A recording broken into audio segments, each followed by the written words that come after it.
এক সপ্তাহের ব্যবধানে অন্তর্বর্তী সরকারে যুক্ত হচ্ছেন আরও কয়েকজন উপদেষ্টা।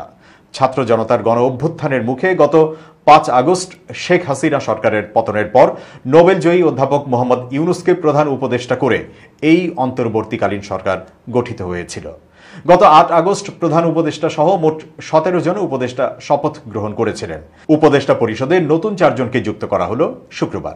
নতুন উপদেষ্টা হলেন ডক্টর ওয়াহিদুদ্দিন মাহমুদ, আলী ইমাম মজুমদার, ডক্টর মোহাম্মদ ফজলুল কবির খান ও লেফটেন্যান্ট জেনারেল অবসরপ্রাপ্ত জাহাঙ্গীর আলম চৌধুরী। ডক্টর ওয়াহিদুদ্দিন মাহমুদ একজন সুপরিচিত বাংলাদেশী অর্থনীতিবিদ। ১৯৪৮ সালের ১ জুলাই নোয়াখালী জেলায় তিনি জন্মগ্রহণ করেন। তিনি অন্নদা সরকারি উচ্চ বিদ্যালয় থেকে পড়াশোনা করেছেন। পরে ১৯৬৮ সালে তিনি ঢাকা বিশ্ববিদ্যালয় থেকে অর্থনীতিতে প্রথম শ্রেণীতে প্রথম স্থান অধিকার করে বিএ ডিগ্রি অর্জন করেন। তারপরের বছর তিনি তৎকালীন পাকিস্তানের ইসলামাবাদ বিশ্ববিদ্যালয় থেকে একই বিষয়ে প্রথম শ্রেণীতে প্রথম স্থান অধিকার করে এমএসসি ডিগ্রি অর্জন করেন। ওই বছরই তিনি ঢাকা বিশ্ববিদ্যালয়ে শিক্ষকতা শুরু করেন। এরপর তিনি আরও উচ্চশিক্ষা লাভের জন্য ইংল্যান্ডে যান।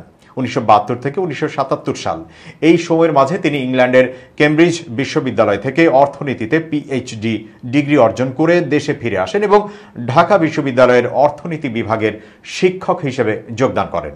তিনি ১৯৮৪ সালে অধ্যাপক পদে পদোন্নতি লাভ করেন এবং ২০১১ সালে অবসর গ্রহণ করেন।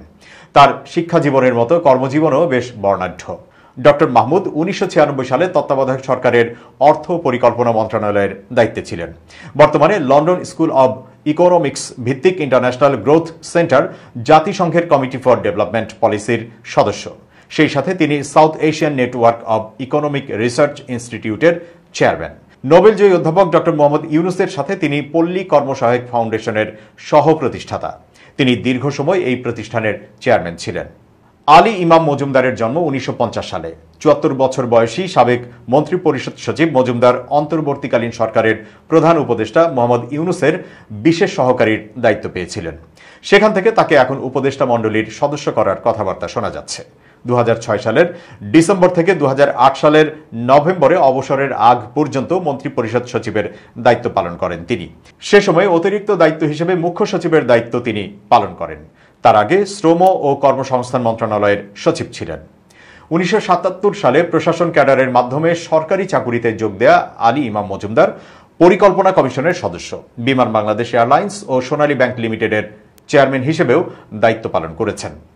ট্রান্সপারেন্সি ইন্টারন্যাশনাল বাংলাদেশ টিআইবি এর ট্রাস্টি বোর্ডের সদস্য এবং জাপান ইন্টারন্যাশনাল কোঅপারেশন এজেন্সির বিভিন্ন প্রকল্পের পরামর্শক হিসেবেও তিনি কাজ করেছেন। কুমিল্লার সন্তান মজুমদার চট্টগ্রাম বিশ্ববিদ্যালয় থেকে গণিতে স্নাতক ও স্নাতকোত্তর ডিগ্রি লাভ করেছেন। ডক্টর মোহাম্মদ ফজলুল কবির খানও একজন সুপরিচিত অর্থনীতিবিদ।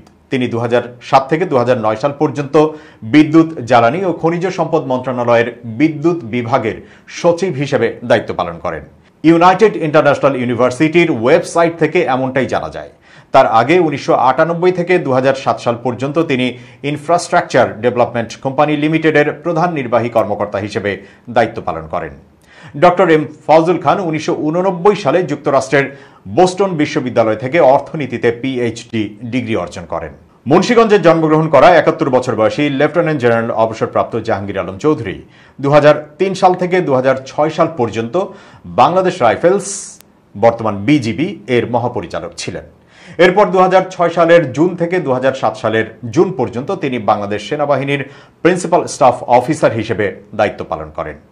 বাংলাদেশে ২০০৭ সালে জরুরি অবস্থা জারি ও সেনা সমর্থিত তত্ত্বাবধায়ক সরকারের গঠনের ঘটনা প্রবাহে সেনাবাহিনীর যে কর্মকর্তারা সক্রিয় ছিলেন তাদের মধ্যে চৌধুরীও ছিলেন বলে জানা যায়। ২০০৯ সালে বিডিআর বিদ্রোহের পর সেনাবাহিনীর গঠিত তদন্ত কমিটির নেতৃত্ব দেন তিনি। তখন তিনি কোয়ার্টার মাস্টার জেনারেল ছিলেন। ওই বছরই তাকে পররাষ্ট্র মন্ত্রণালয়ে বদলি করা হয়। ২০১০ সালে তিনি অবসর